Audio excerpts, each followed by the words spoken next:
지 한 달도 안 된 아이를 보며 엄마가 미소 짓습니다. 고성군 삼산면에서 올해 처음 태어난 아이입니다. 아이 엄마는 베트남에서 한국으로 결혼 온 리프엉 씨입니다. 애기 좋아요. 예뻐요? 예뻐요. 사랑해요.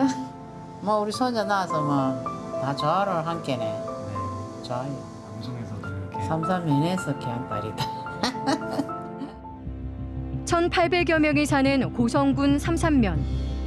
올해 절반이 지나서야 첫 아이 울음소리를 들었습니다. 지난해에도 출생 신고는 2명뿐. 심각한 저출산 상황입니다. 한 2명 정도는 낳아야지만 인구가 계속 지속되는 인구 대체율이 될 텐데 이것은 이제 지속적으로 좀 줄어들고 있죠. 아이를 출산장애며 보면 죽는 거 뭐 이렇게 굉장히 분절적으로 이루어졌는데 이걸 좀 총체적으로 우리가 봐야 될 필요가 있는 거예요. 한국지방행정연구원 보고서에 따르면 경남에서 인구 감소 위험 지역으로 분류된 곳은 고성과 합천, 하동 등 5개군. 이 중 4곳은 30년 내 인구가 소멸하는 것으로 분석됐습니다. 심각한 인구 감소 문제에 직면한 경남의 농어촌 지역. 인구 절벽 위기가 이제 현실로 다가왔습니다.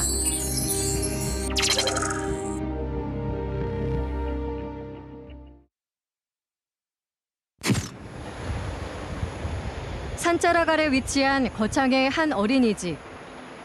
아이들 몇 명이 교사와 함께 즐거운 시간을 보냅니다. 올해로 15년째. 지난 2002년부터 어린이집을 운영한 강임숙 씨는 매년 걱정이 커지고 있습니다. 원생 수가 점점 줄어 어린이집을 폐쇄해야 하지 않을까 하는 우려입니다. 지금 결혼하시는 분이 없으세요. 전에는 이제 다문화 이렇게 해서 항상 이제 우리가 첫애를 보면 동생이 있어서 항상 대기식으로 이제 내년에 하게 되면 몇 명 정도 오겠다 싶었는데 이번 같은 경우에는 올 아이들이 거의 없다고 봐요. 이곳의 원생 수는 30명 남짓. 이 중 영유아는 4명뿐입니다. 내년 만 5세 이상 아이들이 졸업하면 이마저도 줄게 됩니다. 어린이집에 온 지는 한 8년 정도 됐는데요. 그때는 우리 아이들이 많았어요. 시골에 귀농한 분들도 있었고 다문화도 있었고 많이 있었는데 이제 다문화들 출산율도 적고요. 귀농하는 사람도 요새는 많이 줄었어요. 보육교사로서 우리 아이들이 감소함에 인해 갖고 조금 안타까워요. 이곳에서 아이들을 돌보는 보육교사는 4명. 아동수에 따라 예산이 지원되는 탓에 원생 수가 줄면 그만큼 인건비 등의 부담이 커집니다. 이대로라면 3년 안에는 어린이집 폐쇄를 고민해야 합니다. 이미 지난 2015년 한 차례 폐쇄 고민을 하기도 했습니다. 아이들이 빠지면서 인건비 부분이 안 되니까 운영에 어려움이죠. 그래서 이제 지원되는 부분은 없고 보육료만 의존을 해야 되니까 일단 운영이 안 되고 있어요. 힘든 상황입니다. 농촌 지역의 영유아 감소세는 가팔라지고 있습니다. 보육시설이 사라지면 부모는 다른 지역으로 떠나고 인구 감소 악순환은 가속화합니다. 지난 2012년 33,211명이었던 경남의 출생아 수는 2013년 이후 계속 하락해 지난해에는 27,138명까지 떨어졌습니다. 2012년보다 22%가 감소한 수치입니다. 여성 1명이 평생 동안 낳을 수 있는 자녀 수. 지난해 합계 출산율 역시 전년 대비 0.08명 감소한 1.36명이었습니다. 올해 상반기 합계 출산율은 1.44명. 지난해보다 나아지기는 했지만 출생아 수는 지난해 같은 기간보다 12.3% 줄어 연간 통계를 보면 합계 출산율이 더 하락할 것으로 예상됩니다. 인구 절벽 위기에 경고등이 켜진 것입니다. 한국고용정보원은 앞으로 30년 안에 저출산과 인구 유출 등으로 전국 228곳의 시군 가운데 79곳, 34.6%가 인구 소멸 지역이 될 것으로 전망했습니다. 인구 절벽 위기에 정부 대책은 지방 분권을 강화하는 것입니다. 지난 6월 문재인 대통령이 연방제 수준의 지방 분권형 개헌을 약속했습니다. 수도권과 지방이 상생할 수 있는 연방제의 버금가는 그런 강력한 지방분권공화국 만들겠다. 행정안전부는 먼저 인구 급감 지역 통합 지원 사업 공모를 했습니다. 최종 사업지 9개 지자체 중 경남은 합천을 포함한 2곳이 선정됐습니다.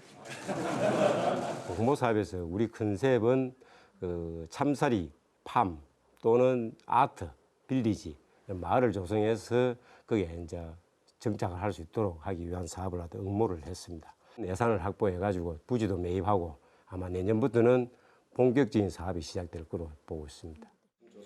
인구 5만 명에 미달한 합천군. 인구 절벽 사태를 막기 위한 정책은 무엇일까? 합천군에는 내년부터 참사리 팜앤 아트 빌리지 사업이 본격 추진됩니다. 대도시로 떠나지 않아도 충분한 혜택을 누리는 사회적 기반을 갖추는 정책입니다. 귀농 기촌 인구를 유입시키고 거주 인구 유출을 막아 인구 감소 문제를 해결하는 일. 적정 인구가 유지되도록 하는 이른바 인구댐 조성이 목표입니다. 인구댐 조성의 핵심은 농어촌 주민이 편리하고 잘 살도록 하는 것. 넓은 들판이 펼쳐진 한적한 시골 마을입니다. 점심시간 주민들이 공동 급식소로 모입니다. 3355 식사를 하며 대화를 나누고 이야기꽃을 피웁니다. 전부 다 같이 먹으니까 사람 구경도 하고 참 잘 씹어서 맛있었어요. 서울 살 때는 항상 뭐 좀 이 스트레스에 많이 시달렸는데 여기 와가지고는 좀 건강도 많이 좋아지고 좀 이렇게 지금 마른 편인데도 먹는 거 잘 먹고 뭐 얼마나 좋은지 몰라요. 이곳에는 매일 마을 주민 60여 명이 모입니다. 서로의 안부를 묻고 소소한 일상을 함께 나눕니다. 각자 가져온 재료도 공동급식의 자재가 됩니다. 간단한 반찬과 따뜻한 국으로 마을 공동체는 활기를 띠고 있습니다. 원래는 저 밑에 마을에 살았었거든요. 근데 거기서는 이런 분위기가 아니었었어요. 촌에도. 근데 이 마을에 오니까 엄청 분위기도 좋은 거 있죠. 이렇게 날마다 점심을 같이 하니까. 진짜 참 좋아요. 지난 2006년 양떡매 마을은 마을 공동체 사업을 시작했습니다. 양파와 떡, 메주 등을 주민들과 함께 생산하며 판매 수익금 일부로 마을 공동급식소를 운영한 것입니다. 마을에서 운영하는 소득세에서 수익이 생긴다면 한 끼라도 잘 먹을 수 있는 공동급식으로 하자 이래가지고 저희가 2009년부터 지금까지 주 5일 점심만 주민들에게 좀 함께 하고 있습니다. 총 52가구가 사는 양떡매 마을은 다른 시골 마을과는 달리 빈집이 거의 없습니다. 오히려 전입 희망 인구가 늘어나고 있습니다. 주민들의 복지를 우선으로 인구 유출을 막은 대책이 맞아떨어진 것입니다. 저희 마을은 널리 알려지다 보니까 오고 싶어 하는 분들이 많습니다. 지금 줄 서 있습니다. 도시에서 사시는 분들이 시골 귀농 귀촌 하고 싶다 하는 분들은 많은데 마을에 정착하기가 어렵지 않습니까? 매일 얼굴 마주치고 같이 식사를 하다 보니까 그런 건 무난하게 해결됩니다. 아주 아프거집니다, 그죠? 근데 8월, 9월, 10월 정도 따가면 이렇게 거창의 특화 종목인 사과 재배 수업이 한창입니다. 수강생들은 세심한 것까지 놓치지 않기 위해 집중해서 듣습니다. 9월 착색이 시작되는 사과의 관리 등 현장 수업입니다. 우리 거창에 와서 기농을 해가지고 무엇부터 먼저 해야 될까 암담하게 생각하고 있는데 그걸 우리가 자연스럽게 주민들과 대화를 하면서 농업에 정착할 수 있게끔 만들어주는 게 영농교육입니다. 그래서 저희 같은 경우에는 사과에서 하나에서 10가지로 완벽하게 지금 현장 교육 위주로 지금 교육을 하고 있습니다. 거창군 농업기술센터에서 진행하고 있는 영농대학. 현장 위주의 수업과 품목별 맞춤형 교육으로 수강생들의 호평을 받고 있습니다. 사과에 대해서는 몰랐어요. 그런데 작년에 영농대를 우리 아저씨가 다니고 올해는 제가 또 다니고 그러니까 2년 하다 보니까는 이제 사과에 대해서 좀 알겠더라고요. 그러고 나서는 사과를 이제 키우는데 이제 좀 재미도 나고 하여튼 재밌어요. 지난해까지 졸업생 129명을 배출했습니다. 안정적으로 자리를 잡은 귀농인들은 이제는 거창군의 정착민이 됐습니다. 이렇게 하면 된다 하는 그런 확신이 있으니까 여기에 대한 어떤 그런 자신감도 생기고, 그리고 여기에 대해서 다른 친구들도 같이 불러오고 해가지고 인구 유입도 되고, 인구 감소는 저는 뭐 전국적으로 일어난다고 생각하거든요. 그렇지만은 농촌은 더욱 심한데 거창도 이 부분에 대해서 노령화되는 부분이 굉장히 심각한데, 이 부분에 대해서 우리 그 귀농인들이 많이 오니까 상당히 기대를 많이 하고 있습니다. 농산어촌 지역 인구 유출을 막는 댐, 인구댐을 만드는 작업, 귀농정책, 공동급식소 등은 인구댐을 쌓아 올리는 하나의 재료입니다. 댐의 역할을 할 수 있기까지 높이와 견고함을 갖추려면 아직 갈 길이 멉니다. 장기 비전을 갖고 노력해야 인구댐은 완성될 수 있습니다. 가파른 인구 절벽 위기에서 정부와 지방자치단체의 적극적인 대처가 시급한 이유, 여기에 있습니다.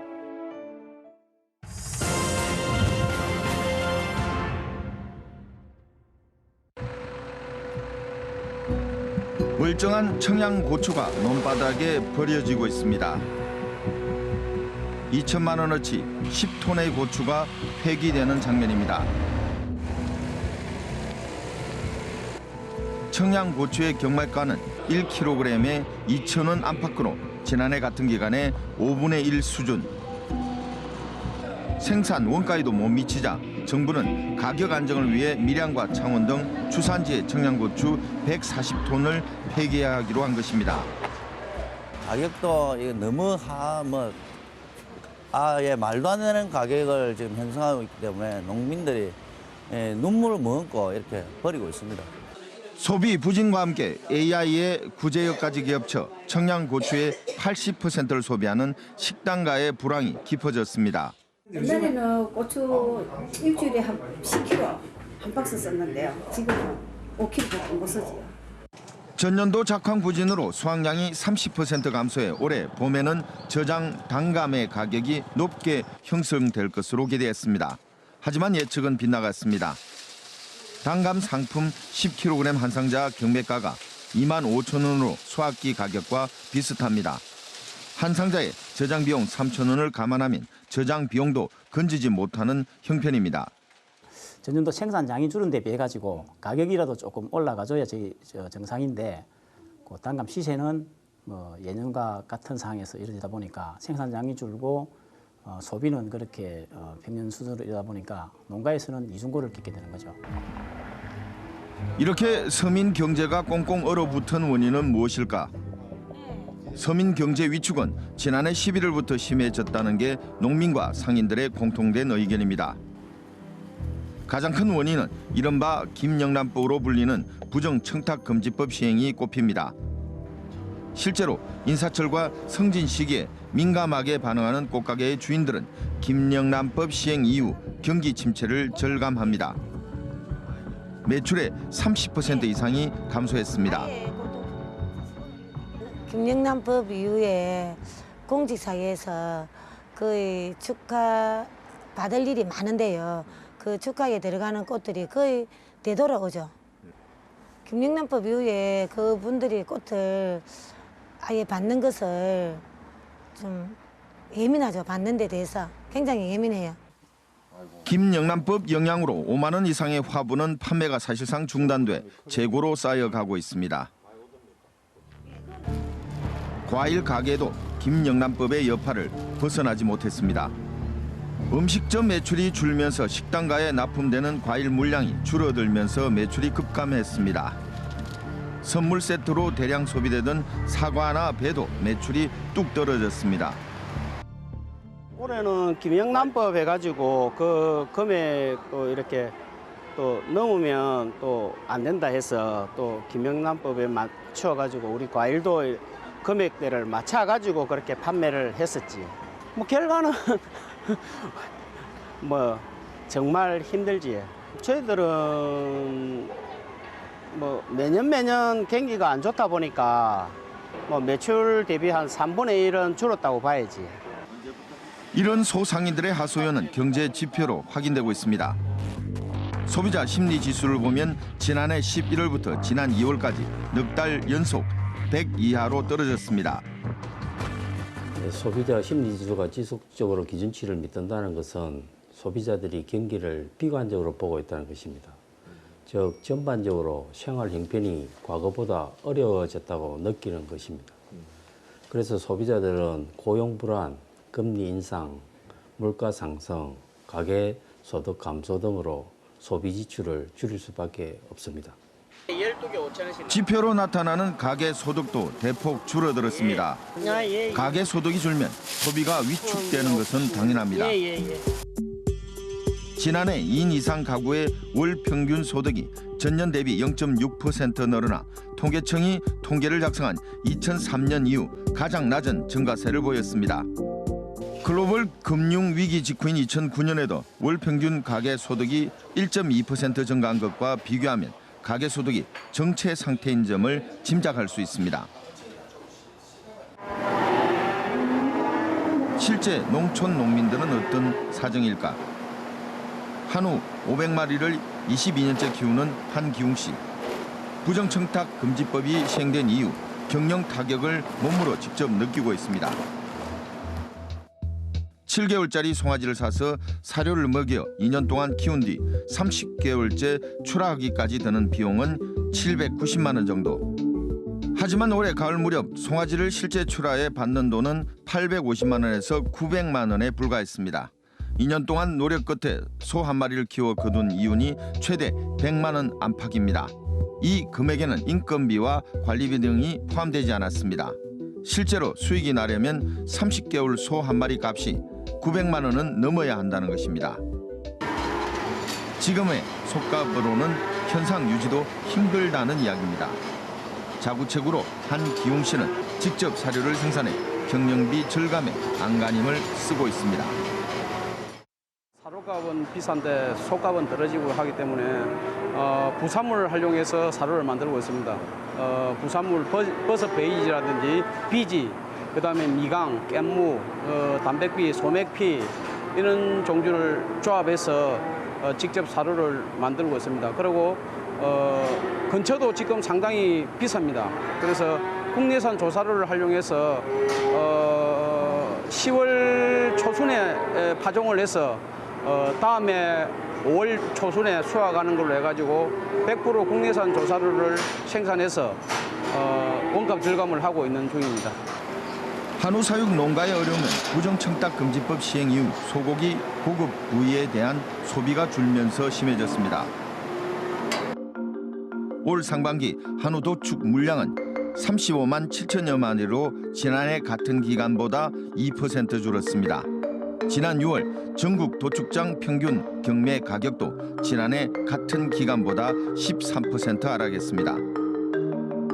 한우 시장이 위축되는 동안 소고기 수입량은 오히려 늘었습니다. 1월에서 올 전체 소고기 수입량은 17만 176톤으로 지난해 같은 기간보다 8% 늘었습니다. 지난해 국내 소고기 자급률은 37.7%로 10년 이내 처음으로 40% 이하로 하락했습니다. 자급률 하락세는 더 가팔라질 우려가 큽니다. 법이 제정되기 전에는 사실 우리 국내산 한우가 자급률이 한 42% 정도 되었습니다. 그런데 지금 법이 제정되고 나서부터는 우리 국내산 한우가 38%로 자급률이 떨어졌습니다. 그러면 수입력이 2% 정도를 차지하고 있습니다. 그래서 기하급수적으로 수입력이 늘다 보면 전반적으로 한우 값은 계속 다운이 될 수밖에 없습니다. 30년 동안 배농사를 전문으로 지어온 노치호 씨의 과수원입니다. 3만 3천여 제곱미터의 과수원에서 해마다 75톤의 배를 생산합니다. 배수확철 노 씨도 경기 변화를 체감했습니다. 추석이 다가오면 이어졌던 구매 고객의 발길이 뚝 끊겼던 것입니다.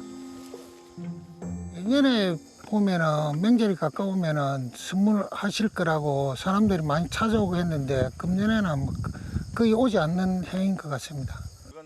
추석 선물용 7.5kg 배 가격은 예년에 25,000원 선이었지만 올해 경매 시세는 17,000원에서 8,000원 선에 형성돼 인건비 건지기도 어려웠습니다. 지금 그 추석에 선물용으로 많이 그 생산하고 작업을 하고 있는데도 불구하고 도매 시장에서 적정한 가격이 형성이 되지 않기 때문에 출하를 못하는 형편입니다. 10년 전 귀농에 사과 농사를 짓는 백운학 씨도 사정은 마찬가지입니다. 추석을 앞두고 5kg짜리 선물용 사과 상품의 경매가는 5,500원이지만 구매하려는 상인이 없어 거래가 실종한 상태였습니다. 광주 공판장 이런 데서는 지금 5kg 상품이 아예 막 어저께 말 들어보니까 아예 안 나간다고 그러더라고요. 경매사들이 손을 뭐 안 드는데요. 뭐. 그러니까 농민들이 그 시름이 많습니다. 여기다가 올해 농사도 풍년이어서 생산량까지 늘어나 과일값이 떨어질 우려는 늘 농민을 따라다녔습니다. 올해 그 금년에 봄비가 적었기 때문에 흑생병이 많이 발병하지 않았기 때문에 그 가뭄은 조금 있었지만은 작황은 보편적으로 좋은 편입니다. 농축산 농가에 몰아닥친 추석 대목 경기 실종의 한파는 유통가에서 그대로 반영됐습니다. 창원의 한 농산물 전문 유통 시설입니다. 농산물 매장에는 추석 선물 세트가 진열돼 있습니다. 약용버섯 선물 세트의 경우 지난해 추석 명절 5만 원에서 8만 원대가 줄이었다면 올해는 5만 원대 이하 상품이 많습니다. 제사상에 올리는 사과, 배도 사정은 마찬가지였습니다. 먹음직스럽고 비싼 큰 과일 대신 5만 원 이하 실속 선물 세트 위주입니다. 올 추석 때는 사과배 작황이 좋아서 사과배 혼합 세트 5만 원 이하의 상품으로 선물 세트 판매가 많이 나갈 것으로 예상되고 있습니다. 소고기도 사정은 비슷합니다. 갈비와 등심 등 20만 원대의 고가의 선물 세트 대신 5만 원 이하의 실속 판매에 초점을 맞췄습니다. 소고기 선물 세트를 대신하는 국산 돼지고기 선물 세트도 새로 등장했습니다. 국거리와 산적을 위주로 한 5만 원 이하의 상품으로 만들었습니다. 그렇지만 상품 모양새가 떨어져서 판매가 잘 일어나지 않는 현실입니다. 그와 함께 한돈 세트를 5만 원 이하로 만들어서 판매에 이렇게 집중을 하고 있는 상황입니다. 부정청탁 금지법이 강하게 적용된 올해 설 명절 선물 판매량은 예년보다 크게 감소했습니다. 올해 설에는 김영란법에 의해서 소비가 주춤한 상태로 작년 대비 20-30% 이상의 판매량이 감소한 것으로 나타났습니다. 한우 품목과 고가의 과일 품목이 판매량이 많이 줄어들었습니다. 농협 품목별 전국협의회는 우리나라 주요 농축산물의 40%가량이 선물용으로 명절 때 집중적으로 판매되는데 지난 설 명절에는 선물 세트 소비가 지난해 대비 25.8%나 감소했다고 발표했습니다. 농축수산업 종사자 모임인 한국농축산업연합회는 피해가 크다며 청탁금지법 개정을 요구했습니다. 전국 72개 농어촌 지역 군수가 가입한 전국 농어촌 지역 군수협의회도 정부의 부정청탁금지법 개정을 촉구하는 건의문을 채택했습니다. 과일과 소고기 수입 증가로 국내산 농축산물의 입지가 점점 좁아지고 있습니다. 정부 당국에 정말로 드리고 싶은 말씀은 우리 농민은 우리나라 국가의 기본입니다. 제일로 기초를 이렇게 내팽개치고 부익, 부, 빈익, 빈 이런 식으로 우리 농업 정책이나 임업 정책 모든 수산업 우리 기초를 말살해버리면 나라 전체가 아마 식량 문제 이의가 올 겁니다.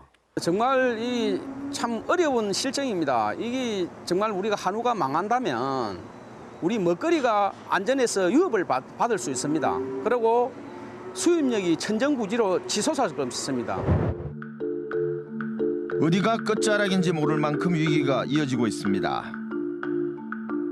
국민권익위원회는 최근 이 같은 농민들의 어려움을 감안해 부정청탁금지법을 일부 개정했습니다. 농축수산물 선물 상한선을 기존 5만 원에서 10만 원으로 상향 조정했습니다. 하지만 오랜 경기 침체로 소비 심리가 위축돼 법 개정만으로는 소비 진작에 한계가 있어 보입니다. 정부와 지방자치단체의 역할이 어느 때보다 중요하다는 게 경제 주체들의 주장입니다. 정부나 지자체에서 소비 심리를 소비를 진작시킬 수 있는 방안도 함께 마련해 줬으면 좋겠습니다. 소비 심리를 진작시킬 수 있는 방법으로 정부나 지자체에서 예산을 조기 집행하는 등 인구 절벽으로 농촌의 생활 공동체는 붕괴할 위기에 직면했습니다. 경제 부문에서는 경기 악화에 도시 소비자들의 소비 심리 위축이 이어지고 있고 설상가상으로 부정청탁 금지법이 농촌에 직격탄을 날렸습니다. 위기의 농촌에 활로를 여는 노력이 시급합니다.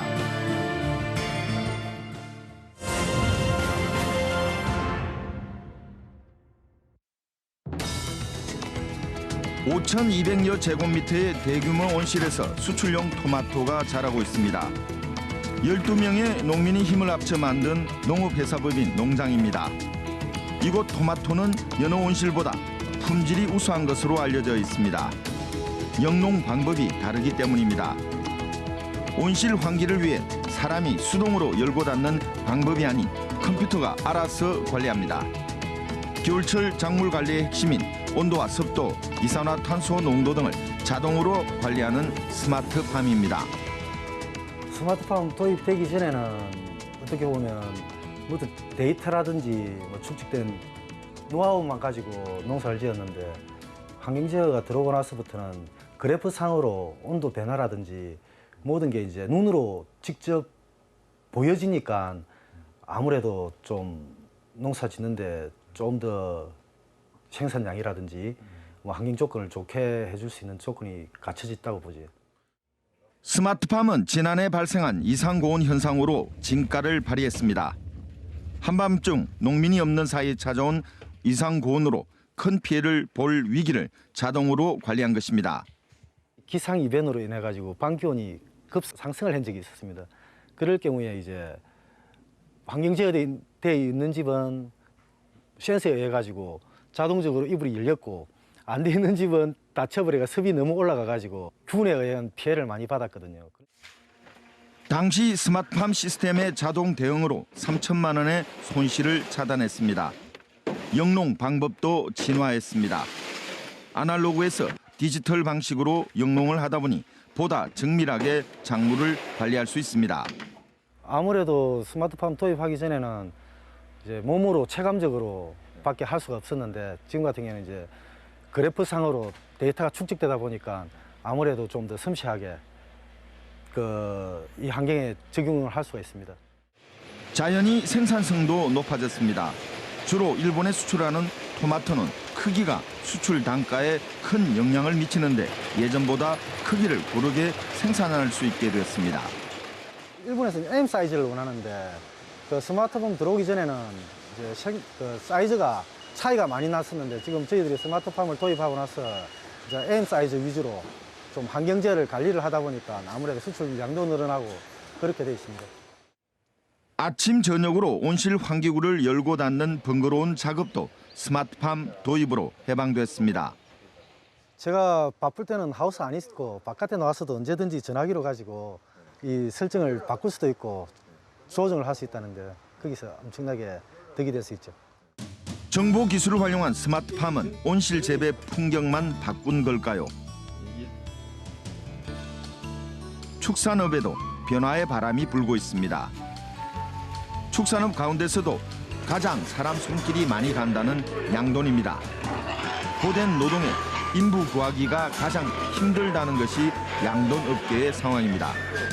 하지만 이런 편견을 깨는 양돈 농가가 늘고 있습니다. 스마트팜 시스템을 도입한 지 3년째인 문석주 씨. 새끼를 낳는 종돈 160마리를 포함해 2,000마리의 돼지를 기르는 문 씨는 요즘 재미가 쏠쏠합니다. 예전에는 축사에 얽매여 꼼짝도 못하던 생활에서 벗어나 외출하기가 한결 수월해졌습니다. 문 씨는 휴대전화기로 먼 곳에서도 축사 상황을 실시간으로 점검할 수 있습니다. 스마트팜 시스템이 가져온 혁신입니다. 스마트 기술을 써서 자동화된 컴퓨터에 의해서 자동으로 밥을 주는 자동 시스템이 되면 그 밥 주는 시간에 농장에 사람이 없어도 그 컴퓨터 그 컨트롤러 기계들이 알아서 그 돼지들한테 밥을 주니까 일단은 업무에서 해방이 된 거죠. 스마트팜 시스템 도입 이후 생산성은 예전보다 20-30% 늘어났습니다. 돼지 한 마리 한 마리의 사료 섭취 상태를 실시간으로 컴퓨터가 판단해 개체마다 다르게 사료를 줄 수 있게 된 것입니다.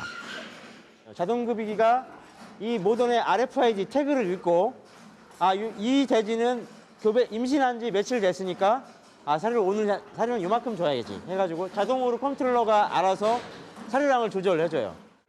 바코드보다 진한 QR코드로 양돈 현장에서 한 몫을 단단히 하고 있습니다. QR코드로 앱이 있어가지고 다 모든 정보가 나요. 언제 교배했고 새끼를 언제 낳을 것이며 언제 몇 마리 낳는지 이 어미돼지의 모든 이력이 담겨 있어요. 예전에는 장부, 모든 카드라서 매직으로 쓰는 방식이었어요. 근데 지금은 스나 버튼 하나에 모든 것이 다 방식이 바뀌었지. 좁은 울타리에 갇혀 돼지가 스트레스를 받던 사육 방식도 변했습니다. 임신한 돼지마다 특성에 맞게 자동으로 사료를 공급합니다. 어미 돼지는 자유롭게 돌아다니며 면역력이 강해졌고 새끼 돼지 폐사가 크게 줄었습니다. 이렇게 자유롭게 풀어놓은 돼지하고 당연히 모던의 건강이 다르겠죠. 풀어놓고 키우는 돼지들이 더 건강하고 더 자유롭고 스트레스 덜 받고 새끼 낳을 때도 당연히 운동을 했으니까 새끼도 쑥쑥 잘 낳겠죠. 농업 선진국에서는 이런 스마트팜 기술로 동물 복지를 실현하고 있습니다. 유럽에서는 이렇게 키우는 게 법제화가 돼 있어요. 우리나라는 아직 법제화가 안 돼서 그렇게 하고 있진 않은데 우리는 먼저 앞서가는 거죠. 우리 농장은 이렇게 키우면 동물 복지 기준이거든요. 이런 거. 건강한 사육 환경은 돼지에 사용하는 각종 약품 사용 횟수를 줄여 건강한 육류를 생산할 수 있게 됐습니다. 운동도 많이 하고 사료 조절도 정확하게 해주니까 난산의 비율이 줄어드는 거예요. 난산의 비율이 줄고 새끼도 순산을 하고 분만 시간도 짧아지고 예전에 많이 썼던 그 분만 유도제라든지 호르몬제, 그다음에 해열제, 항생제도 사용량이 줄었어요.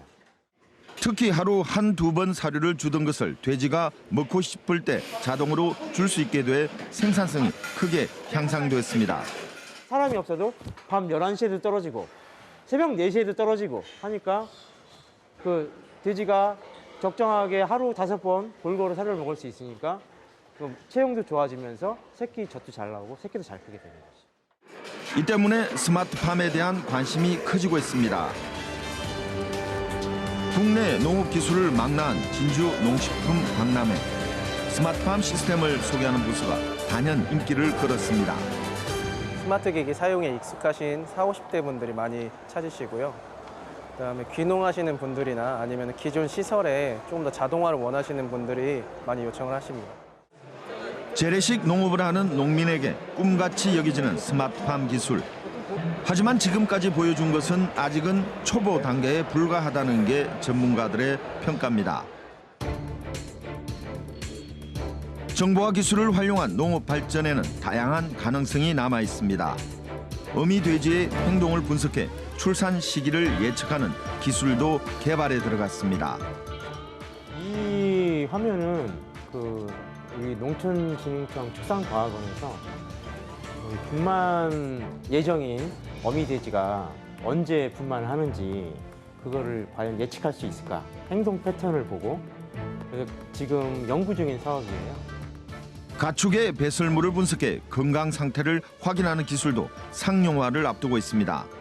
실제로 가장 중요한 것은 얼마나 먹고 얼마나 배설하고가 동물의 건강하고도 연관이 있기 때문에 저희들은 여기에서 그런 부분들을 체크할 수 있습니다.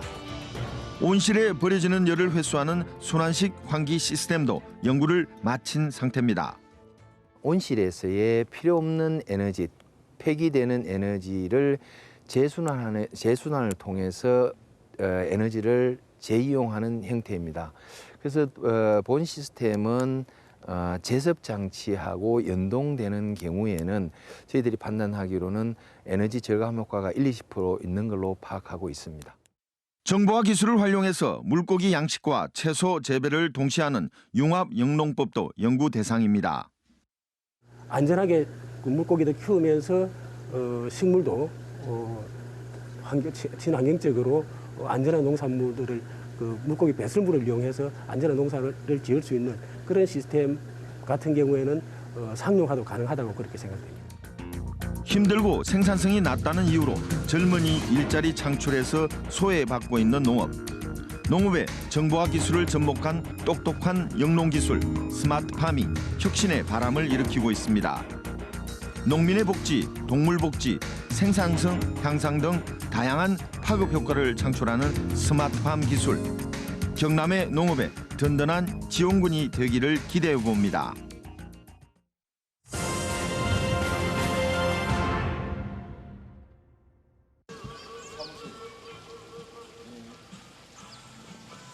지난 2009년 사슴 농장을 열고 관광농원 사업에 뛰어든 김윤호 씨. 1990년대 중반부터 정부가 관광농원 사업을 권장하면서 김 씨도 관광농원 사업에 뛰어든 것입니다. 하지만 김 씨는 10억 원이 넘는 금융 부채를 졌습니다. 부채를 갚느라 경영난을 겪으면서 사슴 농장은 지금 폐허로 변했습니다. 빔으로 보시다시피 이 넓은 자리에 있을 때 내가 내 평생 살 거라고 튼튼하게 지었거든.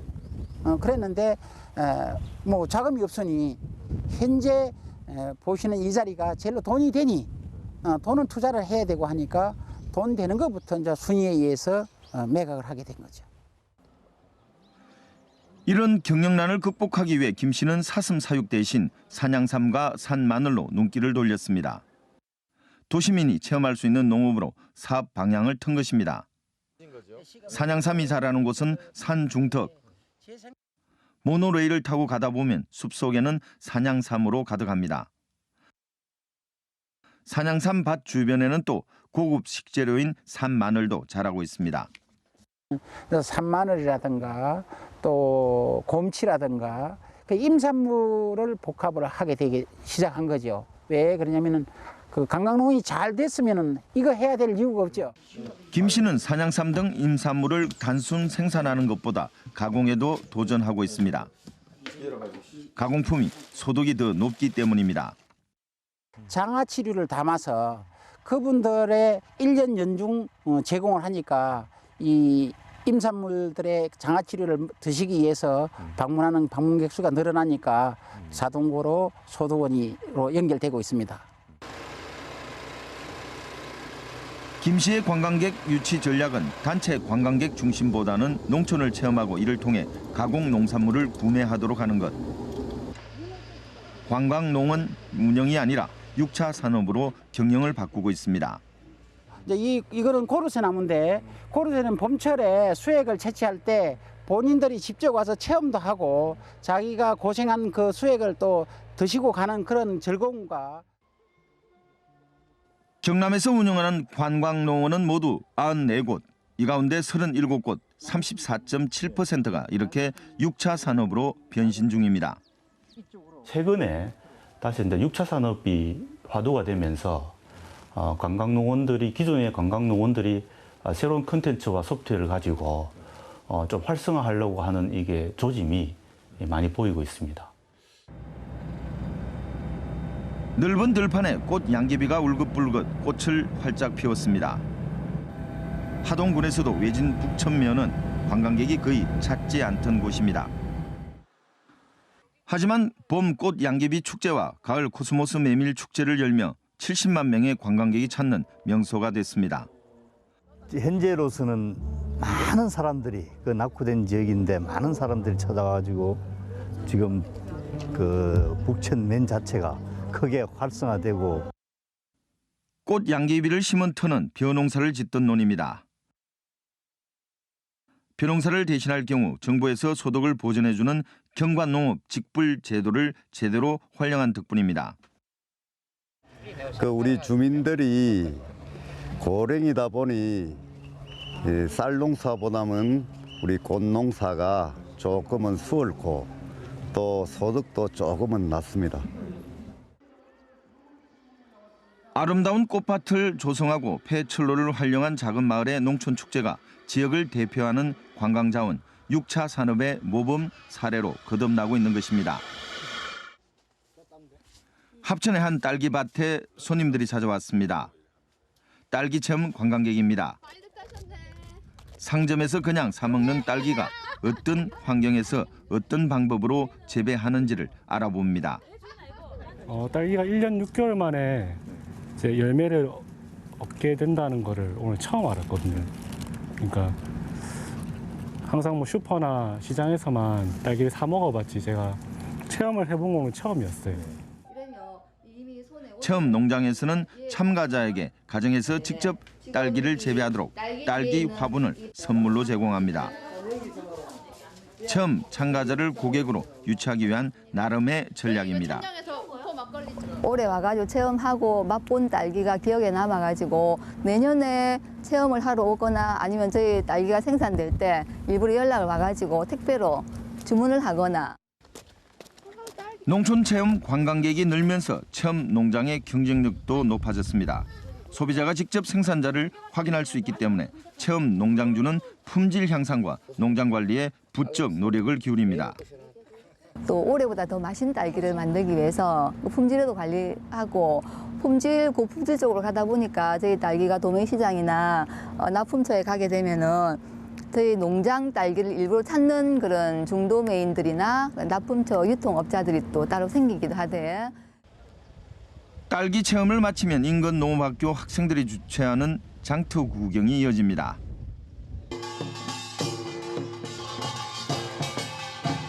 학생들이 직접 만든 농업 관련 가공품을 구경하고 구매하기 위해서입니다. 단순 농촌 체험이 아니라 지역 공동체의 문화도 함께 탐방하는 것입니다. 우리 아이들의 창업과 배움 그리고 그 지역민들과의 소통 그러면서 이제 그 지역이 살아나고 지역이 살아나면 자연스럽게 이제 지역의 어떤 경제도 저는 활성화된다고 봅니다. 조그만 장터는 학생들의 살아있는 수업 현장이기도 하지만 지역 농민에게는 새로운 유통망 역할도 하고 있습니다. 닭을 자연 방사해 달걀을 생산하는 박현주 씨에게는 특히나 소중한 장터입니다. 직거래나 진짜 이렇게 장터가 아니면 팔기가 어렵더라고요. 이번이 2번째인데요. 벌써부터 저희 달걀 맛있다고 지금 가지고 나온 걸 다 팔았거든요. 장터 구경을 마친 사람들은 이제는 역사 기행에 나섭니다. 신라시대에 만들어진 삼청 석탑을 구경하면서 지역 역사를 새롭게 배웁니다. 의외로 상당히 산뜻하고 또 재미나고 원래 좀 역사를 별로 좋아하지도 않았었는데 이렇게 이제 걸으면서 이야기하고 이런 게 체험 프로가 있어서 너무 좋은 것 같아요. 지금까지의 단순 역사 탐방 위주의 관광보다는 체험과 결합한 프로그램이 더 관광객을 모으고 있습니다. 문화재 답사 위주로만 했을 때는 좀 아무래도 좀 단조로움이 좀 있어가지고 좀 약간 그 지루한 느낌도 있는 것 같고 그래서 이제 농촌에 있는 그 농산물하고 연계를 한 그런 프로그램은 훨씬 더 좀 효과가 있는 것 같습니다. 농업과 관광을 접목한 6차 산업 새로운 시도가 이어지고 있습니다. 한방 약초를 현대화하는 한 영농 법인입니다. 약성이 좋기로 소문난 지리산 약초를 상품화하는 곳입니다. 인공 화공 약품 대신 천연 물질로 만든 비누와 샴푸 등을 생산하고 있습니다. 산청 동이보감촌을 찾았던 관광객들이 찾는 단골 농촌 관광 코스 가운데 한 곳입니다.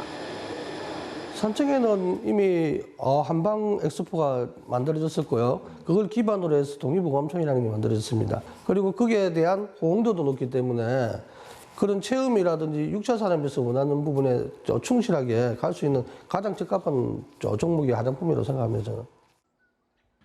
이 법인에서 생산하는 제품의 원료는 대부분 인근 농민들이 재배하거나 채취한 지리산 약초입니다.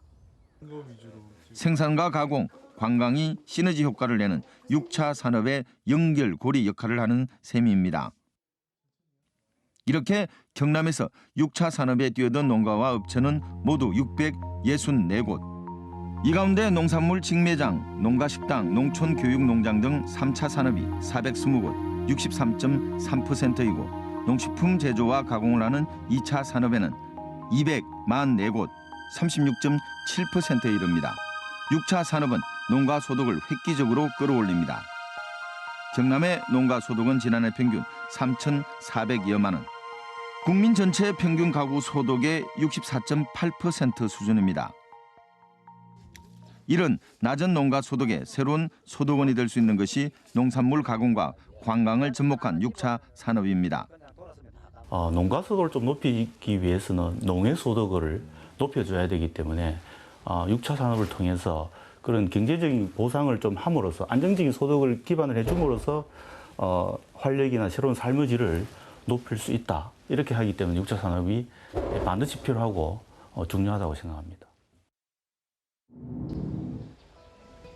전통 농업의 중심축은 벼농사입니다. 벼 수매가는 2015년 1등급 40kg 기준으로 10년 전보다 7.8% 올랐지만 그동안 소비자 물가 상승률 27%를 감안하면 오히려 가격은 하락했습니다. 여기다 65세 이상 노인 인구인 농촌 고령화 비율은 2016년 기준 40.3%로 심각한 수준입니다. 전통적인 농업 생산만으로는 경쟁력을 갖추기 힘든 구조입니다. 이런 이유로 6차 산업을 포함한 새로운 접근 방법이 주목받고 있습니다. 적은 노동력으로 소비자를 끌어들이고 농산물을 가공해 소득을 끌어올리는 고부가가치 산업으로 탈바꿈해야 하는 전환점에 경남 농업이 서 있습니다. 지역 특성을 살리고 지역 공동체와 협력하면서 체험관광과 가공품 개발에 함께 협력할 때 경남의 농업은 인구 절벽과 경제위기, 농산물 소비 부진 등 여러 가지 장벽을 뛰어넘고 생명산업으로 미래 경쟁력을 살리는 대안이 될 것입니다.